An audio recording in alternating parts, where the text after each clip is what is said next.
I know.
I have arrived. I am home, in the here, in the now. I am solid. I am free. In the ultimate I dwell.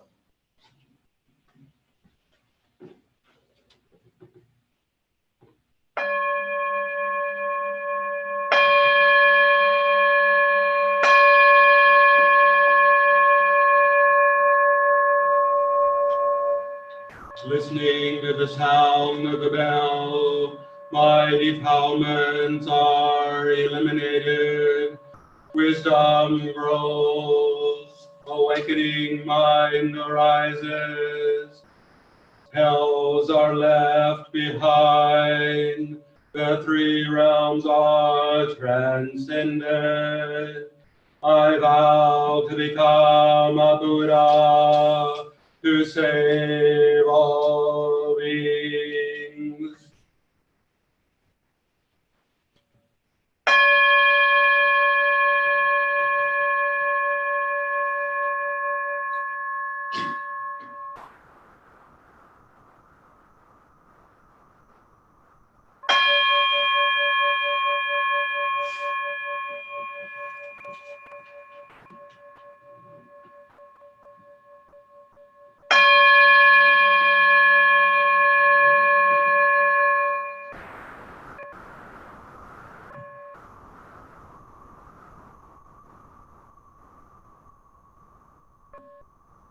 We're here today to celebrate the life of Alex Harner, a kind and generous man. We're joined by members of his family as well as friends. Some of Alex's close family members are with us today, as well as being with us by video conference, the wonders of the modern age. With us today are his wife Audrey and his son Lloyd, his father Jim, and his stepmother Molly. His mother Ann, his brother Soren, and his wife Sylvia, and their children Sophia and his sister Reneka, her husband died, his stepbrother Hans and his wife Michelle, his stepsister Francie and her husband Ben, and his aunt Barbara and her husband Jim, cousins Cynthia and Sherry, Adrian, and Kirsten. And I apologize for anyone whose name I butchered. While each of you here today has been an important part of Alex's life, I've only seen him through the eyes of others. But the Alex I've come to know through you was a deep thinker who was serious about finding ways to improve the world. A significant part of his life was wrapped around cutting-edge research and technology development in the area of deep learning. His scientific abilities showed themselves early in his life, leading to a study in physics and mathematics at St. Olaf College, where he was one of only a few physics students who got summer scholarships to study and model the geophysics of Antarctica's melting ice sheets. That led to his lifelong concern for the consequences of climate change. His creative mind led him from St. Olaf to Boston University, where Alex developed computer-based neural network models of the human vision systems on his way to a PhD in cognitive science. From there, he developed computer-brain interface models for advanced technology research as he continued to concentrate his research through a postdoctoral opportunity in Japan near Kyoto. More recently, he had begun working once again in the field of artificial intelligence through his brother's startup company in Silicon Valley. Alex knew how to dive deeply into the things that became of interest to him in the moment.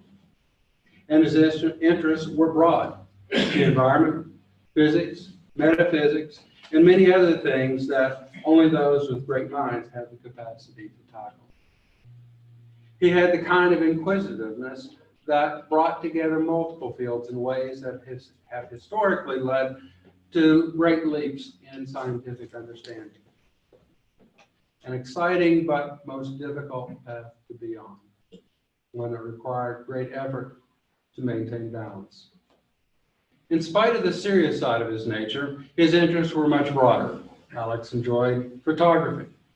He particularly liked hiking along with his photography in Cooper's Rocks and Chestnut Ridge with his son and with his father. Alex was also a loving person with a wonderful sense of humor and a generous nature. He loved his family, he loved his time living and working in Japan, and he loved sharing Japan with his friends and family, especially the temples of Kyoto. But you're the ones who knew him well. So let me take this opportunity to see if there are those of you today, either here in person or by video conference, who might like to take a moment to share their thoughts or recollections with us about Alex.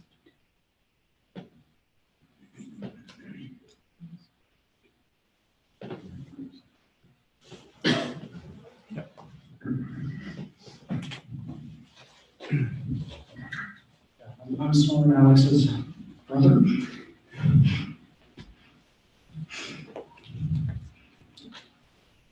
I don't know if I can talk.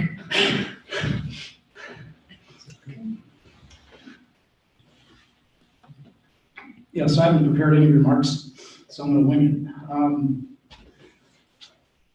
it. So growing up here in West Virginia,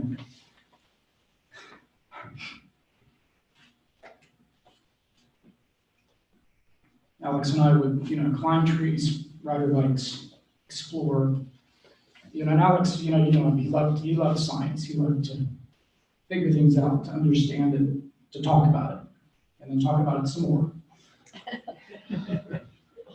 And he had a methodicalness, of really getting to the bottom of things, And I saw, in the work I've done with him this last year, how really that could lead to some contributions in areas where I just can't do it because I'm not that careful. And I, just recently, we had him out for a visit. He'd work in my office and he would carefully organize the things on my desk that were messy.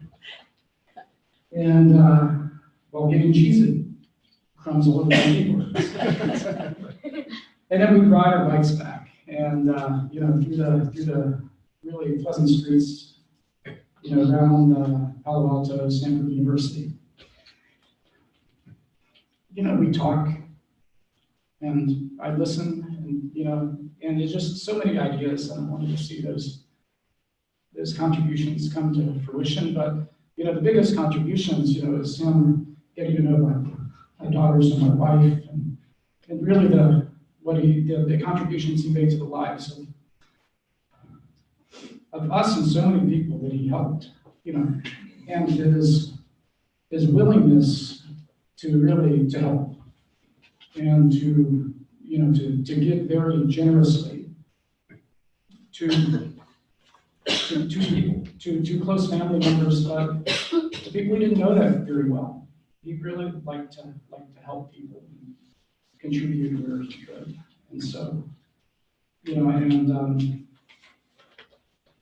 you know, and although, you know, I wish we had many more years to experience that together, I'm really thankful and grateful for what we did have together.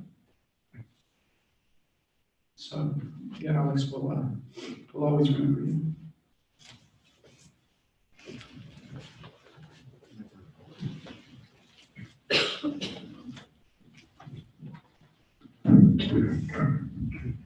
I'm Jim Harner, Alex's dad. And I'd like to start out by talking about Kyoto. And I was there last summer, it was my third trip. And the second trip was visiting Alex when he was a postdoc. And he liked to show us things. And there was a particular trip where my wife Molly and Audrey and Alex and I were walking along Philosopher's Way. And can you say a few words, Molly, about your experience?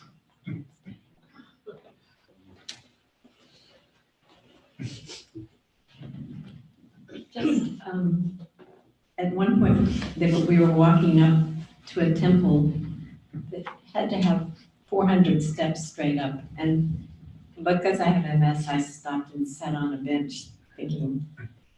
And they continued on, and they were several hundred steps above. And suddenly I saw Alex turn around and come back and walk way back and sit down beside me on the bench to be sure I was all right. And if he could help me up the steps. And he was just concerned that I had to sit there by myself. He was always the most tender, loving, concerned person. Even though he dragged us through the streets of Kyoto for the better part of an hour looking for just the right restaurant he wanted. But Alex was always welcoming to me when he was a little boy, just so sweet and so caring. And our last dinner together just a few weeks ago, we walked back with our arms around each other to the hotel, and he just said he was so glad I was his Molly Mom, as he called me. And we had many plans of things that we would do together. And that's enough for me.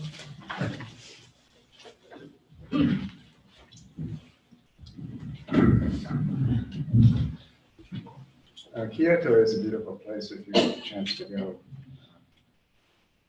That temple is Kira-mizu there. It's my favorite. It's sort of rustic, almost. It's very large and very high up, as Molly said. And you can see all of Kyoto from the balconies in this particular temple. And it overlooks all of Kyoto, not all of it, but a lot of Kyoto. And Philosopher's Way is very interesting. As we were walking up, there was a place that we stopped. I guess it was up near Kyoto University. And I had forgotten this, but I saw a picture where Audrey and Alex were there. And Molly was there, and I guess I was taking photos, and Molly was feeding a deer with food on the trail, so that was touching to have us together. At any rate, the river is a Kamo River, and just recently, as I said, I was in those same areas, and I went to the restaurant near where the perfect restaurant is from. And we had I had various traditional Japanese, I hate to call them meals, you know, with dance and looking out over the river.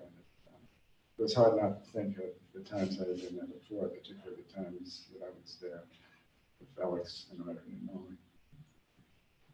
I wanted to just speak a few moments about sort of his favorite movies, and some that I actually, you know, I like Stanley Kubrick, but I haven't seen Barry Lyndon. I don't know if anyone's seen it. Anyway, that was one of his favorites. It's based on a novel by Thackeray in 18th century England. And the cinematography is, the clips I've seen is unbelievably good. But he wrote just recently that Barry Lyndon is my other face. Alex wrote this. So I definitely want to, it's about a theme of father and son and the rise and fall of man and sort of the human condition. And so I definitely want to see this movie, Barry Lyndon. It's not as well known as some of Kubrick's movies, but it is one that is apparently among people in the know is an astounding movie.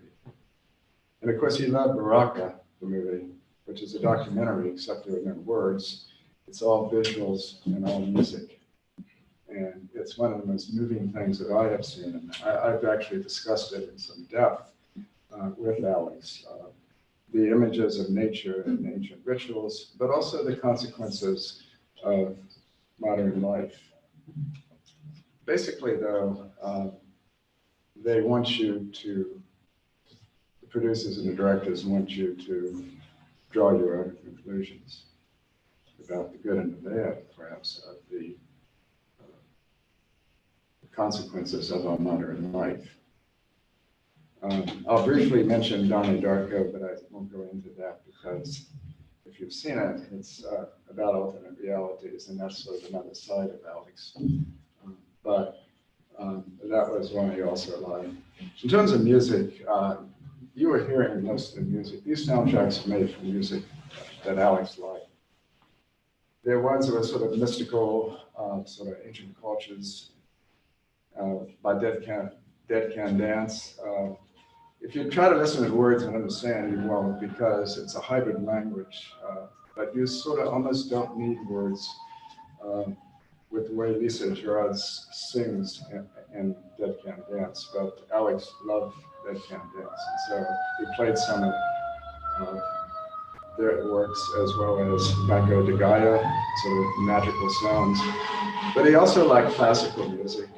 One of his favorites was Samuel Barber's Adagio of Strings. And if you haven't listened to it, shut your eyes and listen. He liked Bach, particularly the Orchestral Suite No. 2 in B minor. So we were playing some of these. And Lindsay Sterling, if you haven't seen her, particularly, she plays the violin. And I've never seen anyone that can dance and do almost acrobatics and play the violin at the same time. And her music is beautiful. You can see her on YouTube, some of her London performances. In terms of book, you might not be surprised to learn that his favorite book was Stranger in a Strange Land by Robert Heinlein. Many of us read that book. And again, that's the sort of the contrast of sort of someone with great superhuman abilities nearly, but yet a childlike naivete. And somehow, in so many ways, that describes Alex. I'm not going to go through his work in the art. People have already talked about that. I do want to mention that in terms of Buddhism, we talked about that. Basically, Buddhism is consistent with all religions. It's consistent with Christianity. It's consistent, again, in the sense that there were many Christians who were also Buddhist. Thomas Merton, for example. But it's consistent and it can enhance whatever your religious belief is. It can enhance it. And, you know, it's sort of a practice in spiritual development leading to insight into true reality, the true reality of nature. And basically developing various qualities like awareness, kindness, and wisdom. And sort of accepting, and I'll finish with this, the tenets that nothing is fixed or permanent, and that actions have consequences, and that change is possible. And I think, in many ways, you describe Alex. And so, I'm going to miss him deeply. But since a week and a half ago that he died, I actually have come to know him much better. And I wish I could have shared more with him.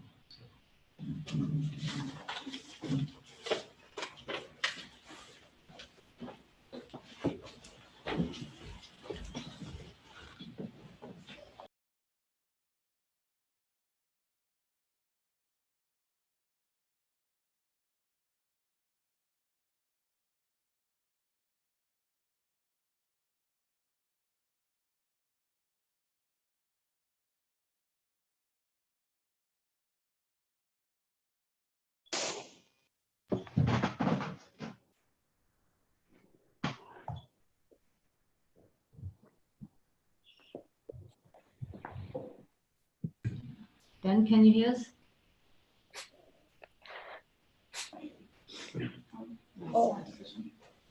Dan? Dan? Yeah. Oh, Veronica? Okay. Yeah, we're here.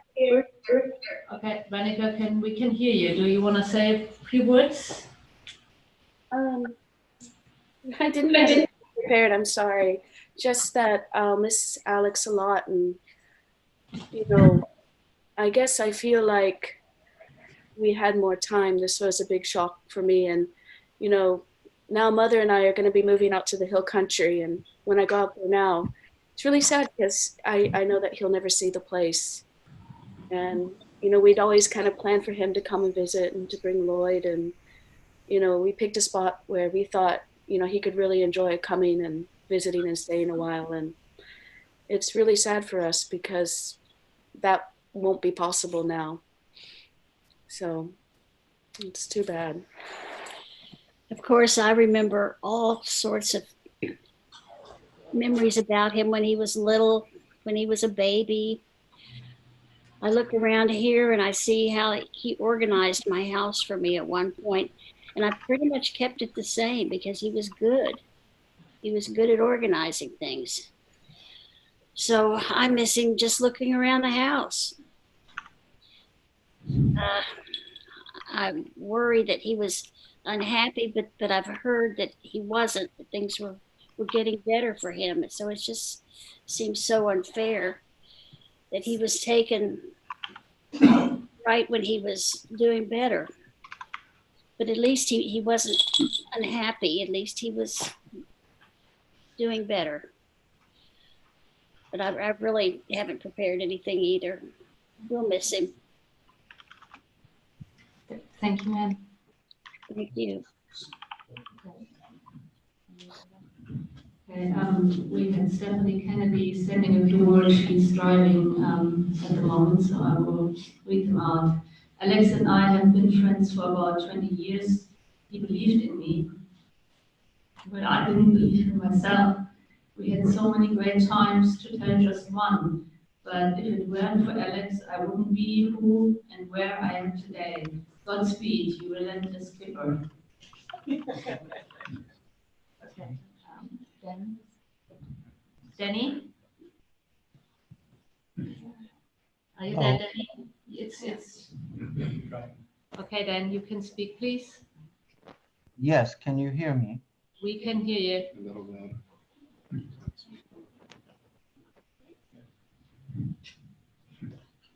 Okay, go ahead, Dan. Go ahead, Dan. You can't hear me. We can. Okay, can you see me? Okay. Yes, if I would like to express this memory of my friend Alex, Michael Harner. I'm Daniel Palomo, and I'll just say that Alex and I were friends since about 1998. I had the honor and pleasure of meeting and befriend a bright, vivacious, and ambitious young man, Alex Harner at BU, as we were taking similar courses. However, I think I would have come across Alex no matter what courses or university we were at, as there was a kind of magnetism between us based on shared interests and values. Over time, we graduated from core studies, neural networks, and such discussions on topics as diverse as theoretical physics, energy, global warming, sociology, politics, and more. And nothing, including the creation of the universe, was beyond our imagination to discuss. That is, when I could get a word in edgewise. Alex and I were fanatics of the composer Johann Sebastian Bach. And in many ways, Alex was as eclectic as I am, so we understood each other well. Over time, as we continued to exchange ideas, I came to feel that Alex and I were like fraternal twins that had been separated, then reunited. Aside from the tasks of life and computational challenges, to the agreement that our lifetime goal was to establish the roots of consciousness so they could be incorporated into an artificial being. This he reiterated to me only a couple of weeks ago. While this remains my goal, I have lost my best ally, not only in that quest we had, Alex, but also in others we shared. So you will remain in my mind, in my pursuit of the goal. And I will miss you very much.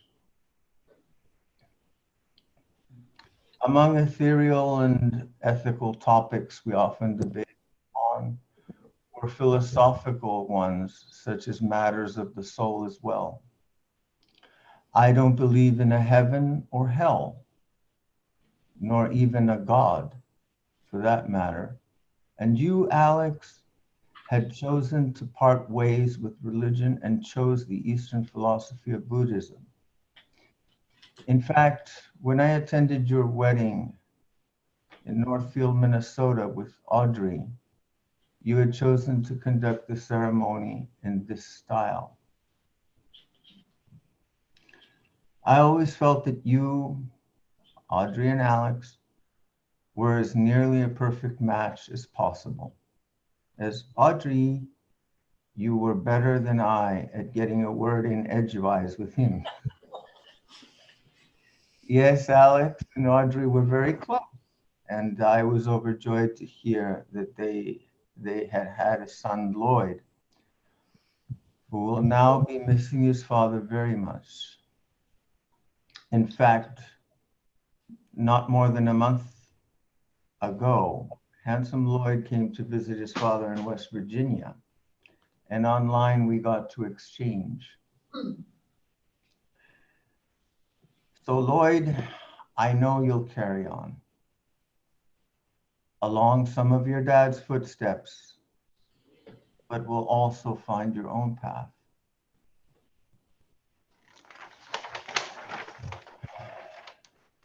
Audrey, I wish I could fully express my sorrow for your loss.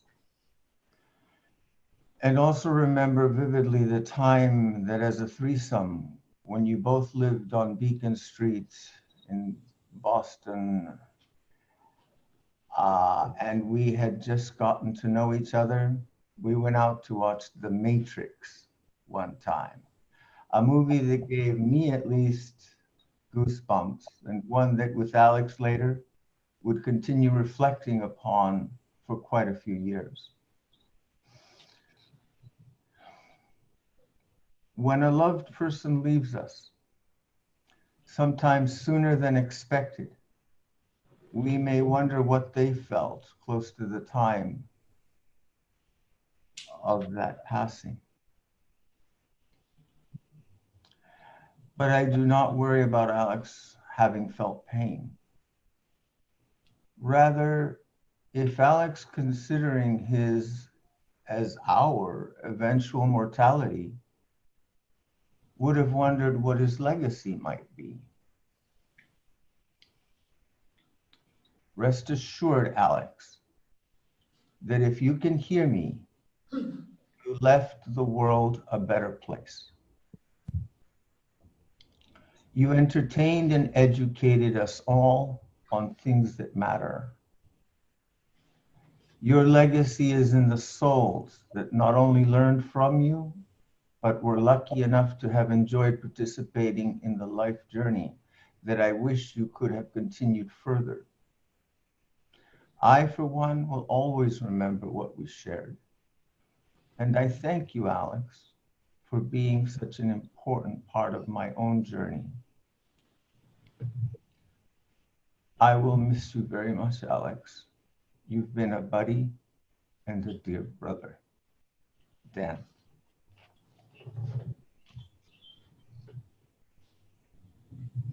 Thank you, Danny.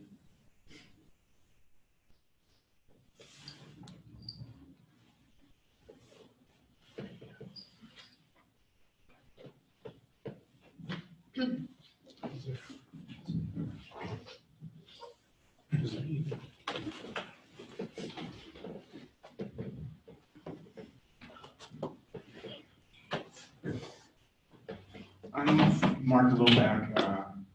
I met Alex when we were in 4th grade. We played soccer on the commons together, one with another other friends. He's been my best friend for over 30 years. You know, we've always talked and always there for each other. In high school, when we go drinking with everybody else would be out partying or whatever, but Alex would sit with me in my living room and just have these incredibly deep thoughts because alcohol made him start talking more than he normally did. And so we'd sit there all night, you know, talking about plans for the future and, you know, all the things he wanted to do with AI and, you know, how it would be so great once we got out of Orange, Texas. And it was always there. And, you know, we started gaming a lot, playing Dungeons and Dragons, and we largely did that throughout our life together when we were together in New York City, a little bit here in West Virginia. He was always, I was the one running the game, and boy, did he challenge me a lot. You know, he'd find every little thing I got wrong. You know, I had to plan hard for the way he meticulously went through everything. We also, he was always there when I needed him or anybody else needed him. At one point, I was at the lowest point of my life, and all of a sudden, just knocked on my door, and he'd been living in Japan. He just showed up at my door in Texas the moment I needed somebody the most. And neither of us were very religious, but we both felt there had to be some kind of cosmic force, because that happened a couple other times too. And it was always hard to do. You know, we lived in New York together. We lived here in West Virginia. Trying to make notes. I mean, he was always excited about what we could do. I mean, the day before we found him, we'd come from Pittsburgh. He'd take me there for a medical appointment, and he was just running off, so excited about the future and the things we could start doing the next day. I mean, I hadn't seen him that excited in probably a decade or more. I mean, he was gung-ho for what we were going to start doing. And I already miss him every day. There are 3 or 4 times a day I jump up to and talk to him or tell him some little, you know, I found something interesting, or I needed to bounce an idea off him on the programming. I mean, he always helped me with the programming, the meticulousness stuff, because I just jump in, and he would always come, do the meticulous and find my little errors. And, I already, like I said, I miss him every day, multiple times a day, and he was a great influence in my life.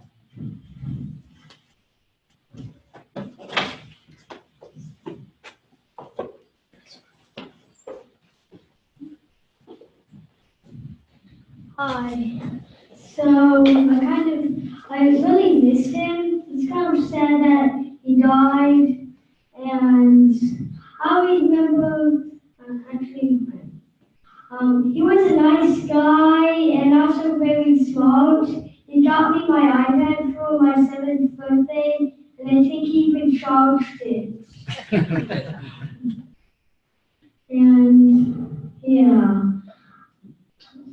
I remember when he used to live in my apartment, and I kind of miss him because he moved away and now he died. It's pretty sad. I kind of wish he didn't move away or die. I guess things just happen.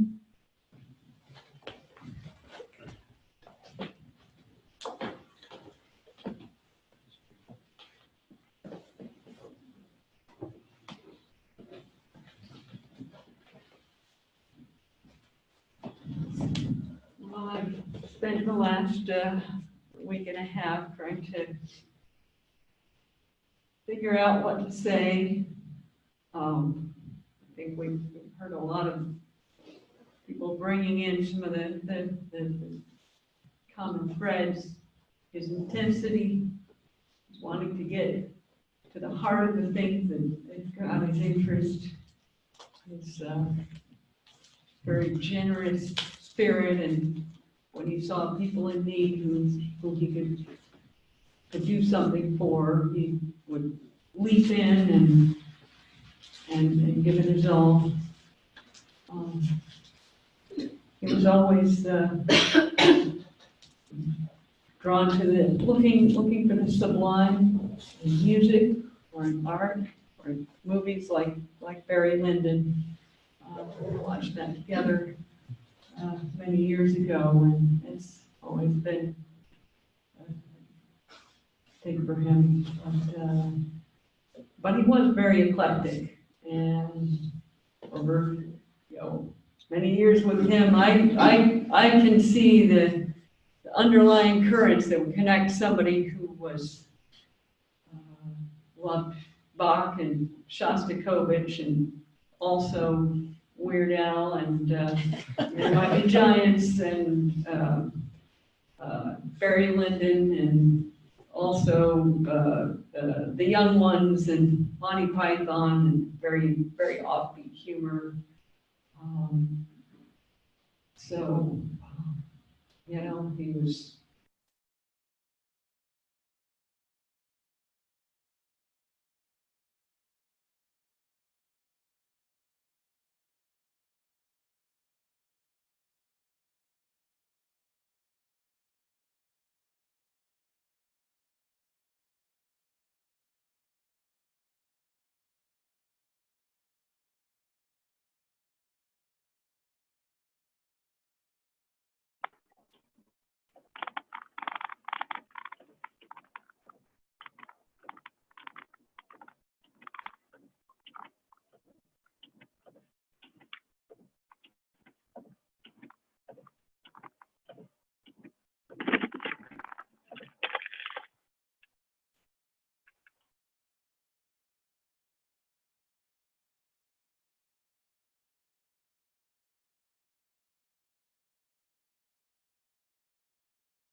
one time we went to Shepherdstown, and there was a big group of us. Audrey was there, and Alex, and we were at a place called the Yellow Brick Bank. And I won't tell you his first faux pas, but his second one was that he was chatting with a woman beside us, and he said, "Well, we're gonna leave now, and we're gonna go to a better restaurant." Well, it turned out that the woman he was chatting with owned the restaurant. So we went to, I think, the press room, which Cindy loves. And there was a man at the bar that we knew, and Alex had met him before. And so we know that Alex loved to eat. And so this man had some appetizers on his plate. So Alex apparently thought they were for sharing. And he just dove right in and started eating this gentleman's appetizers. And then I think eventually we sort of clued him into the fact that it wasn't really for sharing.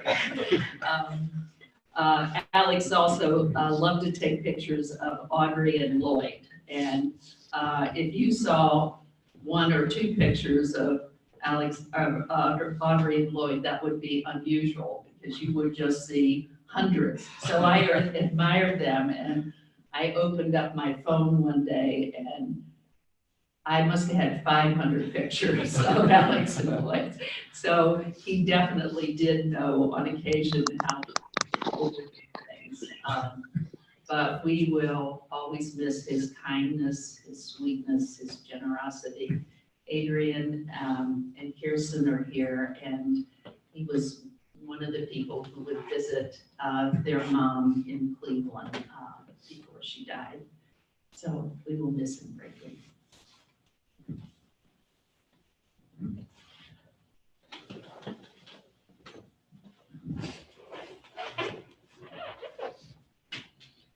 Is there anyone else who would like to share with us?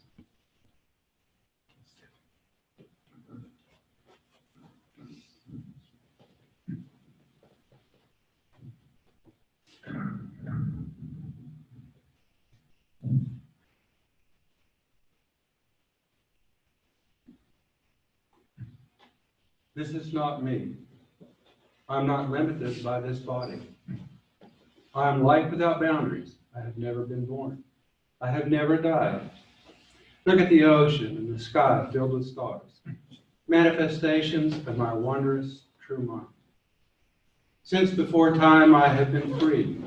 Birth and death are only doors through which we pass, sacred thresholds on our journey.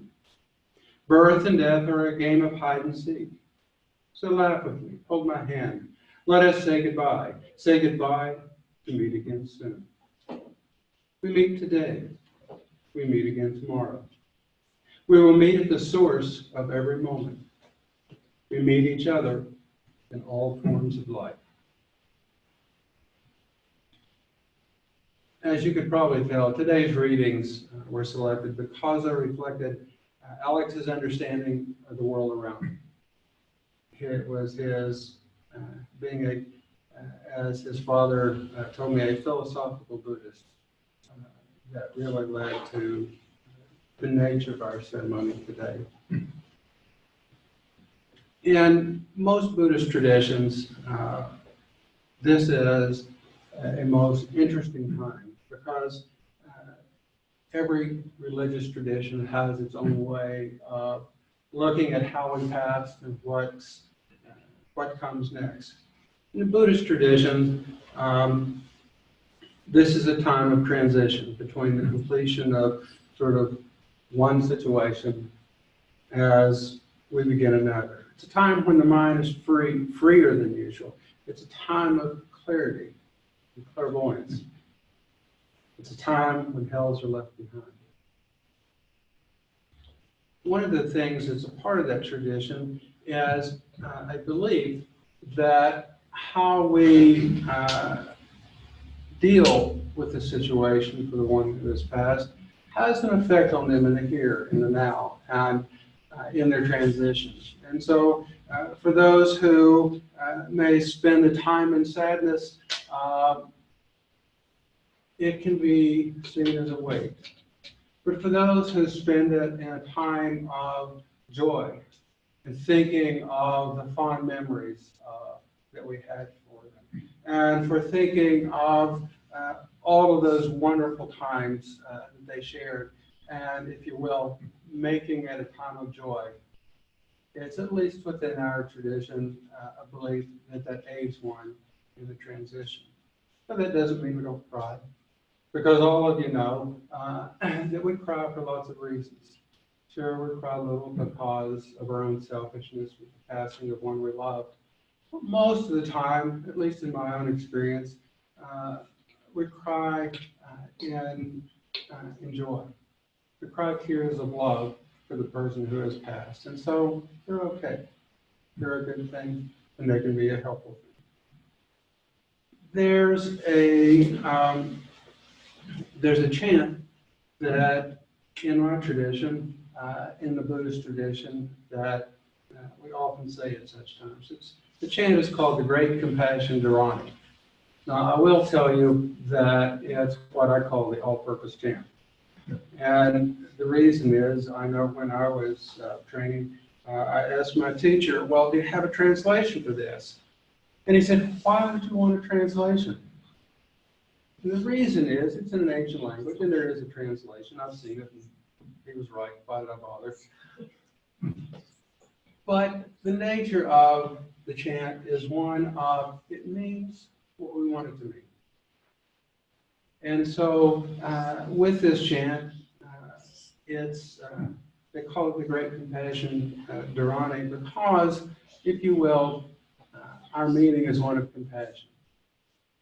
And in this time of transition, I would encourage you to, as I start this chant and go through it, say your own silent prayer, if that fits your tradition, or share your own thoughts and hopes for his transition with the universe.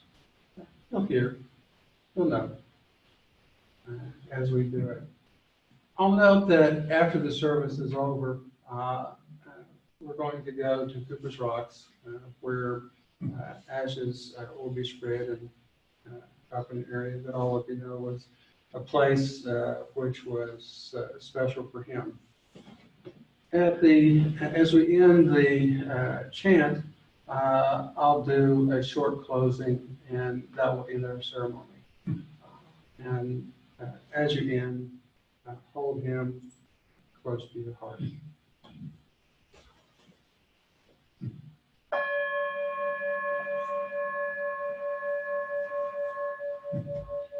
The great compassion,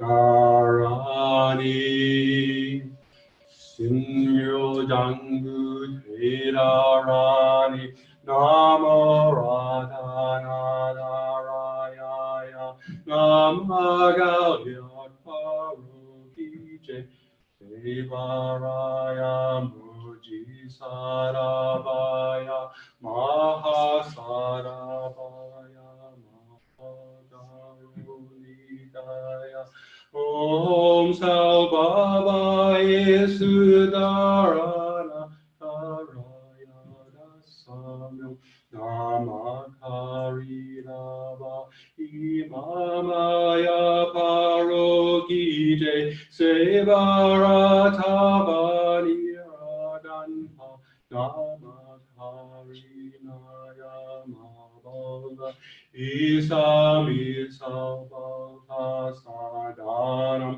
Subhanayam Salvabodanam Avamarami Suradam Payada Om Aroge Aroga Majiroga Tikaranje Hare Mahamoji Sarava Samara Samara Harinaya Kuro Kuro Kalma Saraya Sadaya Doro Doro Miyonje Mahamiyonje Nari Nari Sivara Chara Chara Mara Mara Amara Mujhe Roge Sevara Ami Sami Nasaya Nabe Sami Sami Nasaya Mohajarami Sami Nasaya Horo Horo Mara Horo Hare Anama Nama Sara Sara Siri Siri Soro Soro Mocha Mocha Mudaya Mudaya Midariya Niradanta Kamasa Nasanam Karaharanaya Manak Sabaha Sitaya Sabaha Maha Sitaya Sabaha Sita Yuye Sevaraya Sabaha Niragantaya Sabaha Arahamukha Simhamukaya Sabaha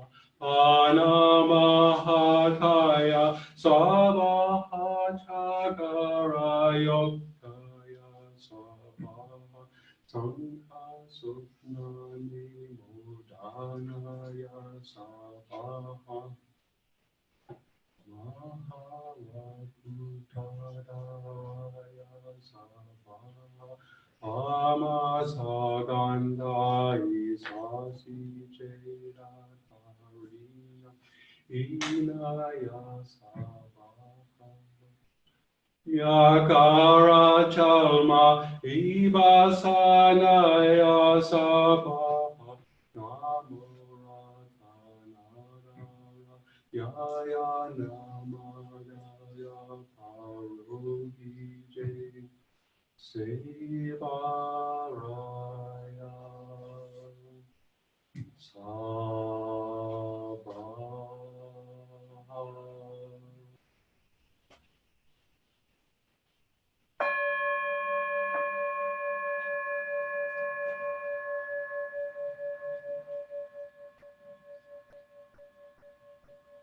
May the wind carry his spirit gently.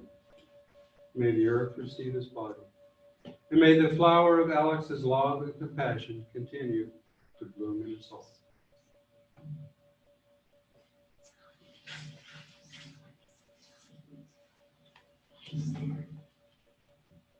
Our service is concluded.